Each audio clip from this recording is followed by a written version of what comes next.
প্রিয় দর্শক বন্ধুরা, এই মুহূর্তের জন্য জোরালো সংবাদ আপডেট। নতুনভাবে ফ্রেশভাবে সিলেকশন প্রসিডিওর কারা আবেদন করবেন, বিস্ফোরক তথ্য উঠে আসলো। এসএলএসটি বিগ ধামাকা আপডেট। অবশ্যই আর্জেন্ট ভিত্তিতে এই ভিডিওটা তাই ক্রিয়েট করতেই হচ্ছে। বন্ধুরা, ভিডিওটিকে শেষ পর্যন্ত দেখবেন, কোনোভাবে কিন্তু স্কিপ করবেন না।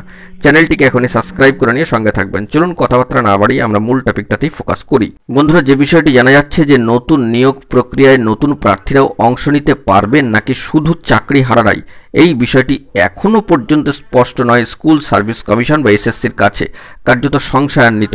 এই নিয়ে সম্মানীয় আইনজীবীদের পরামর্শ নিচ্ছে এসএসসি। গত শুক্রবার সাংবাদিক বৈঠক করে এই কথা জানাচ্ছেন এসএসসির সম্মানীয় চেয়ারম্যান সাহেব সিদ্ধার্থ মজুমদার মহাশয়। তিনি আরও জানাচ্ছেন, সুপ্রিম কোর্টের নির্দেশ মেনে দ্রুত নিয়োগ প্রক্রিয়া শুরু করার বার্তা এসেছে সরকারের তরফে। তবে 3 মাসের মধ্যে নতুন নিয়োগ প্রক্রিয়া সম্পূর্ণ করা সম্ভব নয়। গত বৃহস্পতিবার এসএসসি 2016 সালের সম্পূর্ণ প্যানেল বাতিল করে দিয়েছে সর্বোচ্চ ন্যায়ালয় সুপ্রিম কোর্ট।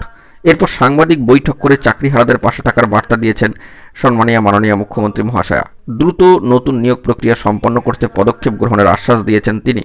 গত শুক্রবার এই বিষয়ে সাংবাদিক বৈঠক করে এসএসসির সম্মানীয় চেয়ারম্যান সাহেব জানিয়েছেন, সুপ্রিম কোর্টের নির্দেশ মেনে দ্রুত নিয়োগ প্রক্রিয়া শুরু করার জন্য সরকারের তরফে বার্তা এসেছে। এ নিয়ে আলোচনা চলছে, আইন পরামর্শ নিয়ে পরবর্তী পদক্ষেপ গ্রহণ করা হবে।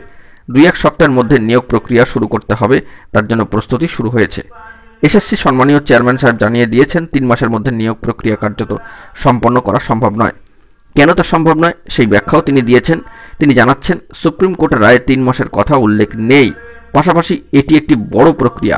মাত্র 3 মাসের মধ্যে এত বড় নিয়োগ প্রক্রিয়া শেষ করা সম্ভব নয়। সুপ্রিম কোর্টের নির্দেশ মেনে যারা অযোগ্য বলে চিহ্নিত নন, তাদের নতুন নিয়োগ প্রক্রিয়ায় বেশ কিছু ছাড় দেওয়া হবে।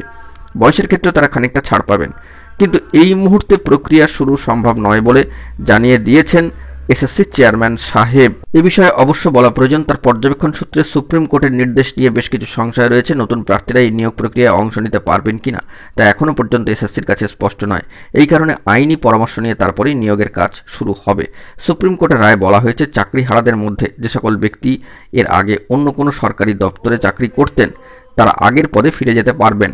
এ প্রসঙ্গে সম্মানীয় চেয়ারম্যান সাহেব জানাচ্ছেন, এসএসসির কাছে এই সংক্রান্ত তথ্য আছে কিনা তা দেখতে হবে।